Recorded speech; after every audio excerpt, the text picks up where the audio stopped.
प्यारे बच्चों, अस्सलाम वालेकुम। मैं आपका टीचर याज़ मलिक, एजुकेशन जोन खुमरियाल। और जो हमारा आज का टॉपिक है वो है टाइप्स ऑफ रिसोर्सेज। जो ये रिसोर्सेज है, resources are generally classified into natural, human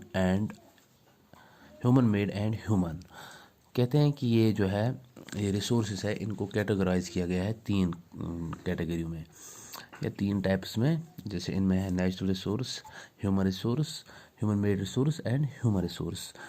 तो अब नेचुरल रिसोर्सेज जो हैं अब हम पहले देखते हैं नेचुरल रिसोर्सेज क्या होते हैं। Natural resources are that are drawn from nature and used without much modification are called natural resources.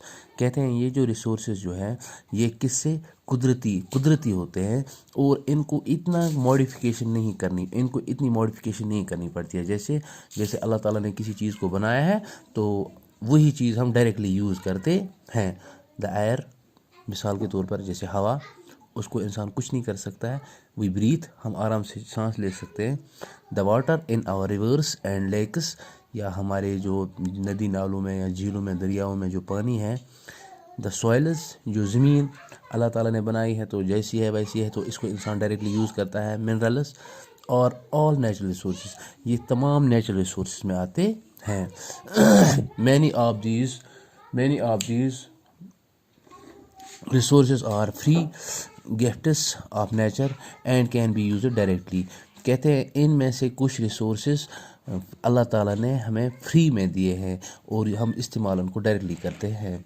In some cases tools and technology में be needed to use and natural resource is the best possible way.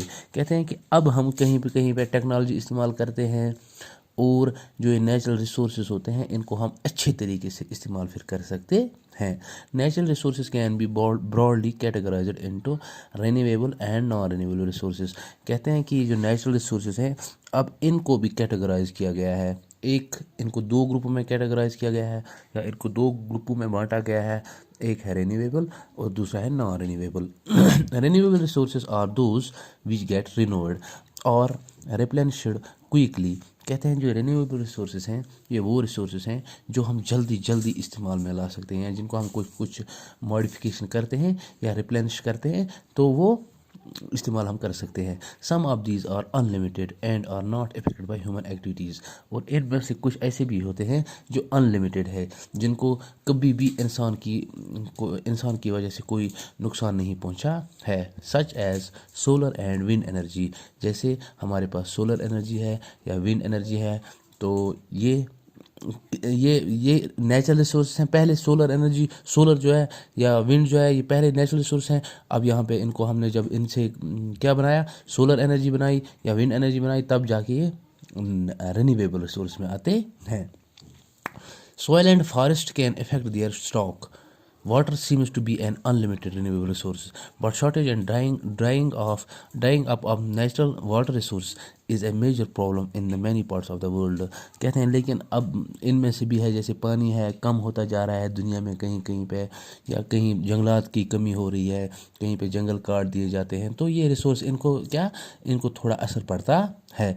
Non renewable resources और those which have limited stock. कहते हैं अब जो ये non renewable resource हैं इनको limited stock होता है, यानी कि इनका एक लिमिट होता है। Once the stocks are exhausted it may take 1000 years to be renewed or replenished.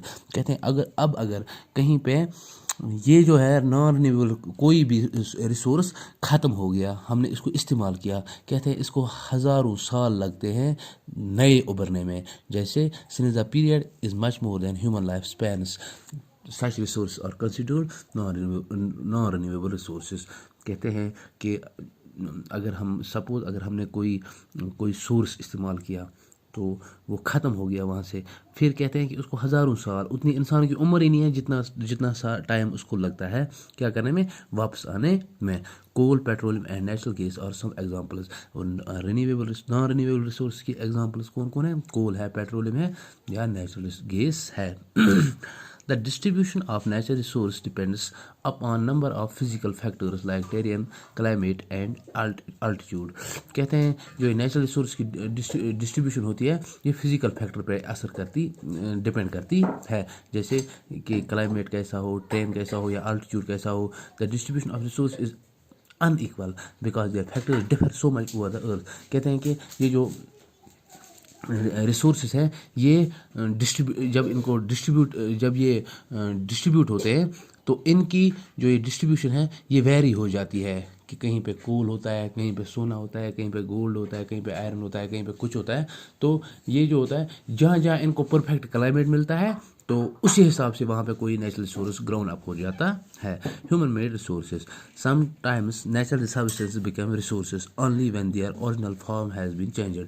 कहते हैं अब ये जो ह्यूमन मेड रिसोर्सेज है तो कहते हैं कि हम कभी कहीं पे जब नेचुरल सब्सटेंस रिसोर्स तभी बन जाता है जब उसको चेंज किया जाता है। जैसे आयरन ओर, अगर हम लोहे की कान की बात करें, was not a resource until people learn to extract iron from it.